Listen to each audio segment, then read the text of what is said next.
Morning, buddy. How are you? I'm fine, Patrick. How are you? I'm good, thank you. Great. Question for you now with Scott Oberg uh, out of the mix. I'm curious if you can share with us, who do you see being the setup guys, at least right now, for Daniel Bard as your primary closer? Well, I think primarily you'll see a trio of Gibbons, Kinley, Almonte. Obviously, it'll be performance-based, availability-based, frequency-based, all those things. And in the event that Daniel's down on a certain night, it could be any one of those three guys potentially closing the game. I mean, that's how it looks starting out the season. But Patrick, as you know, the veteran beat writer that you are, who've been around the game a long time, things can change as the season unfolds. Which brings me to my question about Michael Gibbons. I know he had, I think, 3 walks yesterday. The numbers haven't been particularly good for him this spring, but I know he has a veteran track record. What have you seen from him this spring, and are there any concerns with him as you're set to break camp? No concerns. I think you said it best. He's got a veteran track record during the regular championship season. So we think that will show up again. Okay, excellent. Thank you, buddy. You're welcome, Patrick. Thomas Harding. Good morning, buddy. Morning, Thomas. Follow up on Patrick. With Gibbons, I know that he said, I think during the offseason, that Coors Field was a little bit of a learning experience. He kind of felt like he was getting that under control. Is he working on anything different, any adjustments to what he's doing at this point? I don't think so, Thomas. I think it's just nothing. I think pitchers are always, trying to get better, like all players. There's not one thing specifically that he's working on. I think his mix of pitches, the fastball, the change, and the breaking ball are all under refinement and trying to improve and perfect those. But there's nothing specific that he set out to do this spring as it relates to his pitching. I look at your roster, and as we've talked about, there are a lot of guys kind of at that stage in their career where they need to show and they need the opportunity to show. But when you look around baseball and there are a number of players that are opting out or being released, is there much of a thought of going out and getting some of those to augment what you have? And how do you balance that against the younger guys that need the opportunity here? Yeah, I think that's a great question, and a valid one that we talk about every day when a player becomes available. There are times when it makes sense to go grab a player and put them on your roster, and other times it doesn't. Even though to the public it looks like it might make sense, but through scouting reports, player evaluations, and obviously what we think of our own players, these all go into decision making. But you also said it, that there are times when your own players that you've developed, need to be given the opportunity to show what they can do.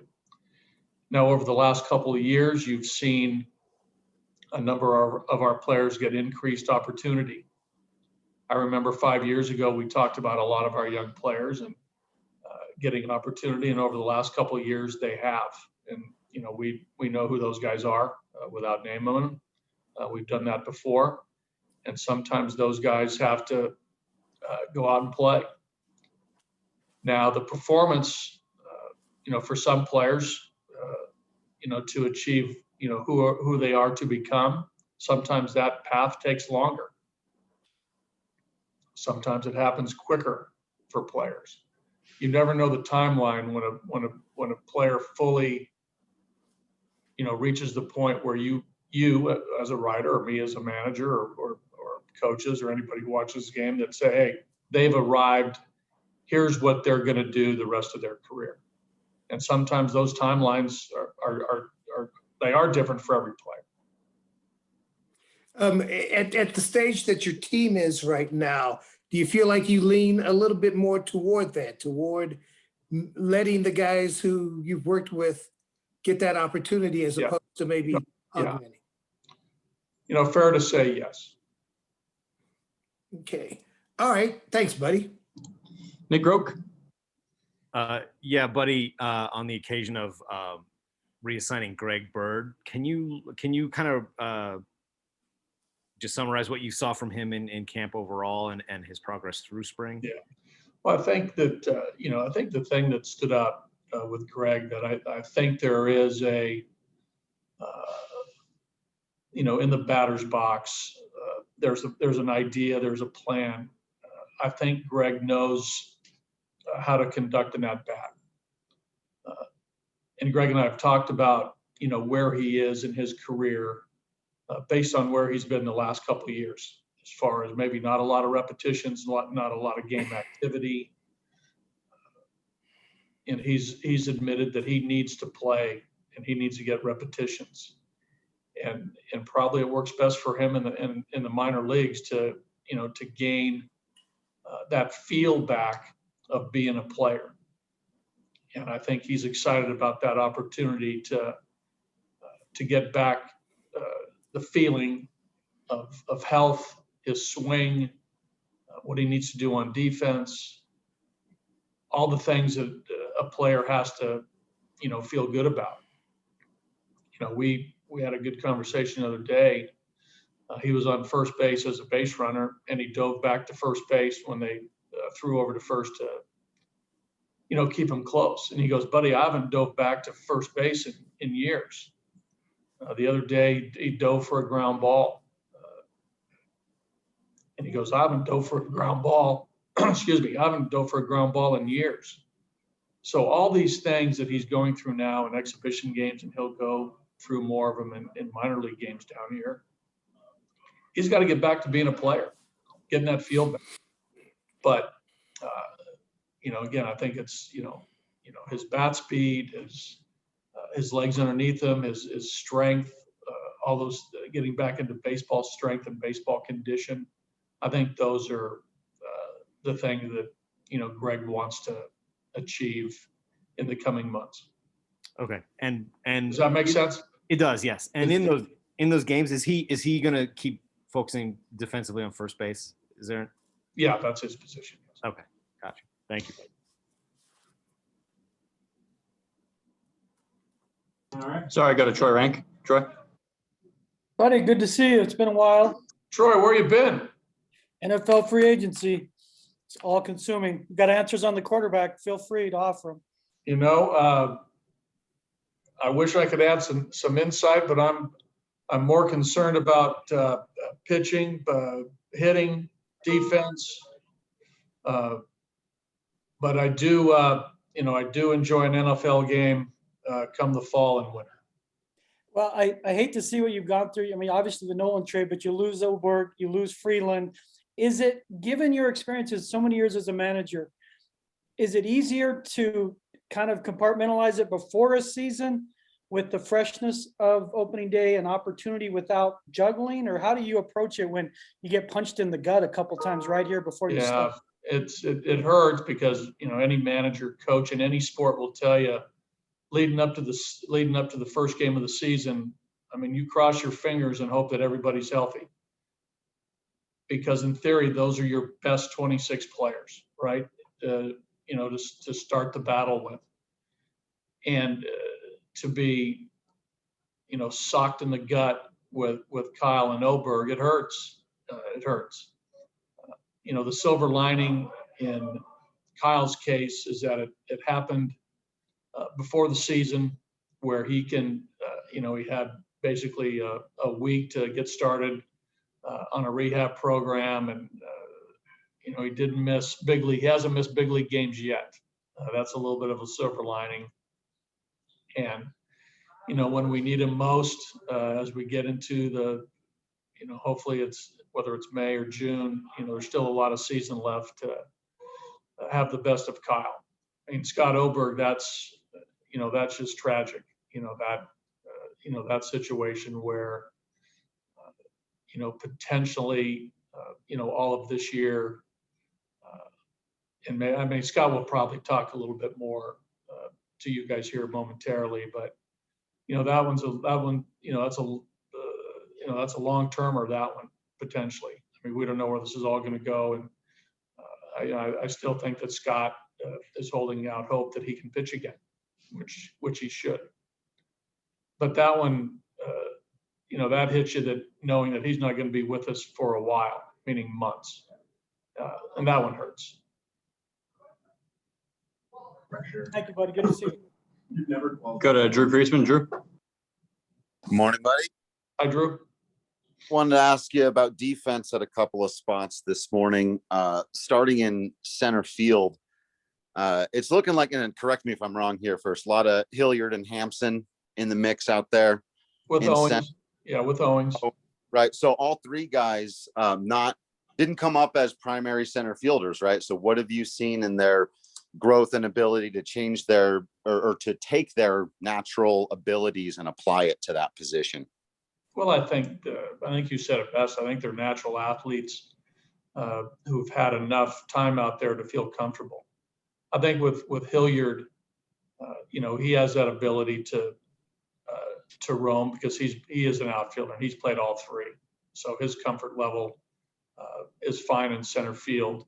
And you ask any player who has played all three, they'll tell you their preference is to play center field.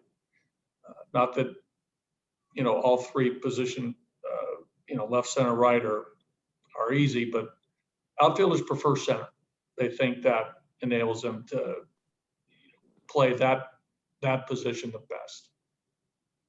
Don't forget about Dazza. Drew, he's also a very capable outfielder and center fielder. But I think with specifically Hampson and Owings, middle of the diamond players as amateurs, and that move to center field for most of those guys for shortstops is pretty seamless.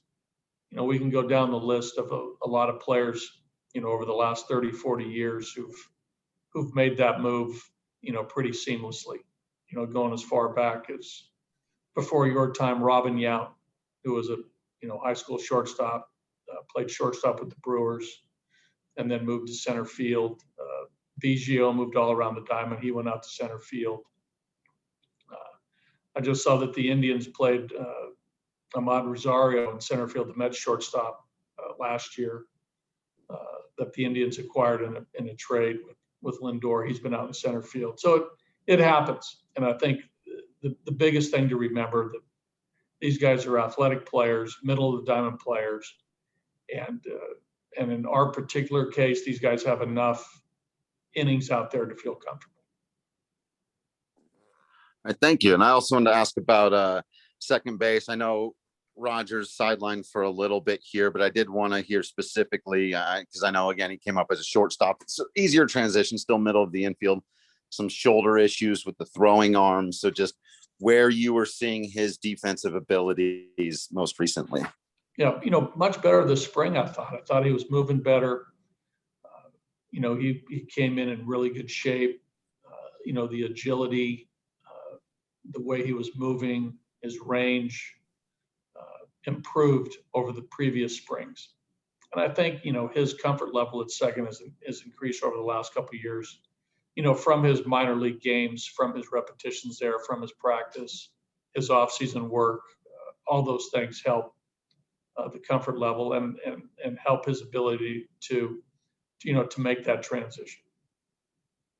And then last one for me, sorry, everybody, a bunch of defense stuff, but at first base, particularly CJ Crone, just because I haven't seen him as much. I know what Mac and Fuentes and those guys can do there. What have you seen from CJ Crone defensively? We know he can rake. Yeah. CJ is going to be fine. He's probably not the defender that Fuentes or Mac is, but he'll be fine there on a scouting scale. You could probably say, major league average. If you were to, we're back.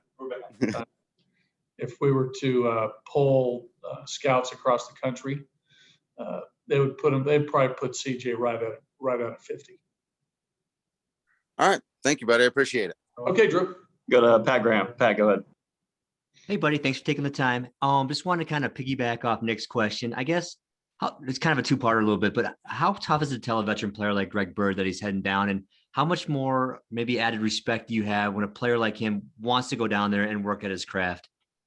Well, I think he's, and you know, he said it in our meetings. I think he's a realist, and he has, you know, he has perspective. You know, I think that, you know, you look at Greg's career, you know, got to the big leagues early with the Yankees, and here he is now, you know, 5-6 years later in a position to try to recapture, you know, what he had, and I think he realizes that. So there's really no, you know, for him, it's pretty straightforward, and he's really taken on that challenge, and I do respect that. I admire that a lot. That, you know, he's been open and honest about that, and he knows what he has to do, and he knows that it takes time. So, you know, I like the self-evaluation and the broader perspective of where he sees himself right now in his career. Thank you. Yep. I'll go to David LaRua, and then we'll finish up back with Patrick. David, go ahead. Hey, buddy. Hi, David. By season's end, you'll have managed over 2,000 games in the big leagues, which is something that, you know, maybe 60 or so guys have ever done. Outside of making you feel maybe a little bit old, you know, what is an accomplishment like that? What will it mean to you?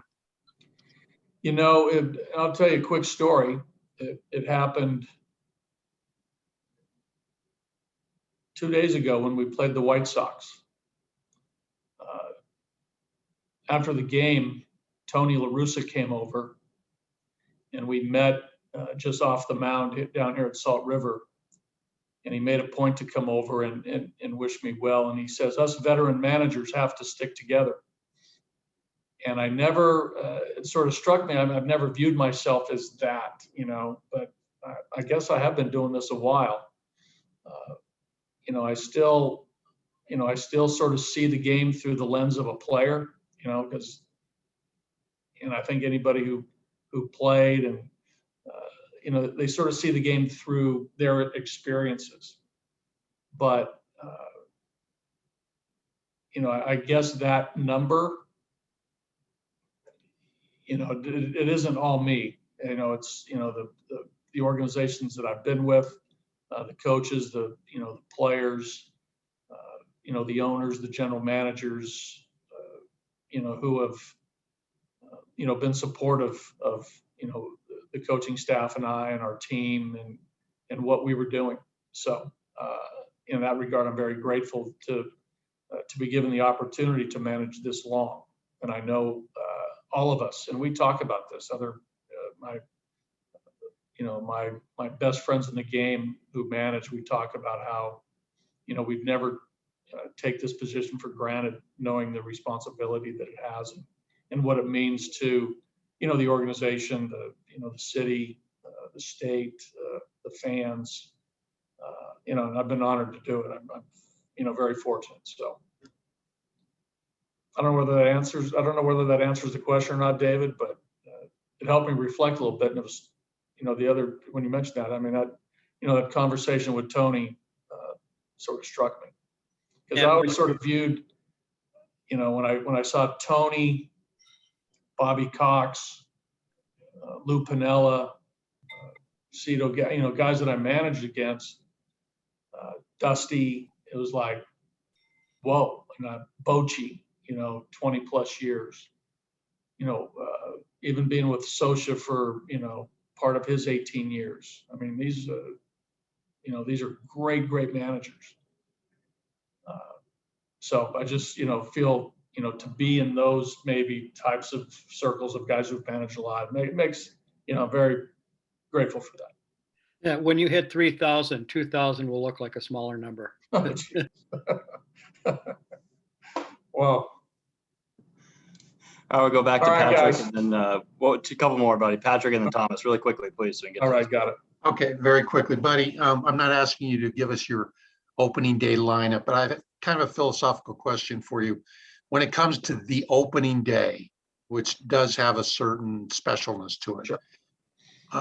Do you go into that when you set that lineup on Thursday? Do you set it with an eye toward it being opening day, a special day, or do you look at it like any other game and you go with matchups? In this case, Clayton Kershaw. Well, I think a little bit of both, but I think you go into it thinking you want to put your best group out there that you think is going to give you the best chance to, get after their starter and win the game. So, that's a fair question, but in most cases, it's about, the best group of players that you have on your roster at that time Against that to- opponent. to give you the best chance. Yeah. Okay, cool. Thank you. Thomas Harding, finish this up. Yeah, just a couple quick ones. Jonathan Dazza, what have you seen from the bat from him this spring that's better than you've seen in the past? Well, a little bit more selectivity, a little bit less chase, and a little bit harder contact overall. He's got his hits. I just think the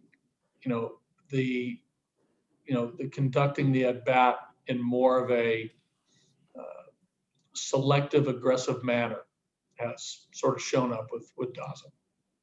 Okay, what is Rogers doing right now as far as trying to get back, and where is he on the comeback? His work is increased as far as intensity and activity. He's been playing catch all along. He was riding a stationary bike for the last week. I think now he's on his feet doing some light jogging. He's been in the batting cage hitting. So the activity is increasing. So that's a good thing. He's now doing baseball activities, throwing, hitting. Again, he's on his feet doing some light jogging. So there's progression. So he's on a nice path right now. And the same with Kyle. Kyle's, again, in the early stages of, some strengthening exercises. And we'll obviously monitor that very cautiously. But